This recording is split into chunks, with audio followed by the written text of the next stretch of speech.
19 জন ভাই বোন এই পরীক্ষায় অংশগ্রহণ করেনি, তারা কিভাবে চাকরিতে এখনো বহাল রয়েছে?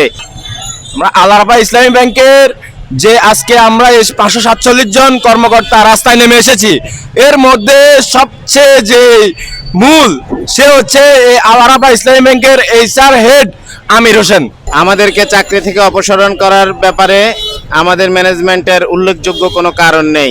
আমরা 547 জন ভাই বোন আলারাফা ইসলামী ব্যাংকে বিগত 2 বছর, কেউ 3 বছর, কেউ 4 বছর ধরে নিষ্ঠার সাথে কাজ করেছি।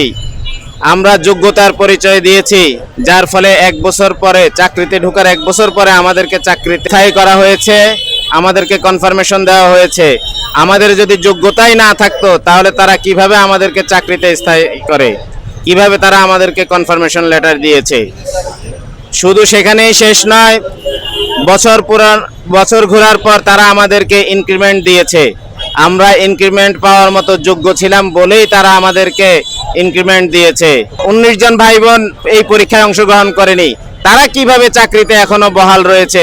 এই প্রশ্নটা আমি আপনাদের মাধ্যমে আলারাফার ম্যানেজমেন্টকে ছুড়ে দিতে চাই। আমাদের একটা মূল্যায়ন পরীক্ষার নাম দিয়ে আমাদের 547 জনকে টার্মিনেশন দিয়েছে। এটার একটাই উদ্দেশ্য, তাদের একটাই উদ্দেশ্য ছিল তারা আমাদেরকে বাদ দিয়ে আমাদের যে স্ব পদে আবার নিয়োগ দিবে, নিয়োগ দিয়ে ওরা নিয়োগ বাণিজ্য করবে। এই একটা নিয়োগের মাধ্যমে তারা শত শত কোটি টাকা নিয়োগ বাণিজ্য করে তারা দেশের বাইরে চলে যাবে।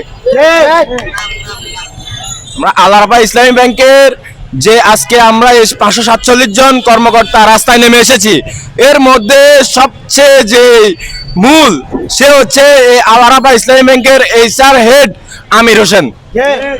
আমরা অনতিবিলম্বে তার পদত্যাগ চাই এবং আমির হোসেনের সহযোগী হিসেবে এই ব্যাংকের বর্তমান ব্যবস্থাপনা পরিচালক রাফাতুল্লাহ খান জড়িত আছে।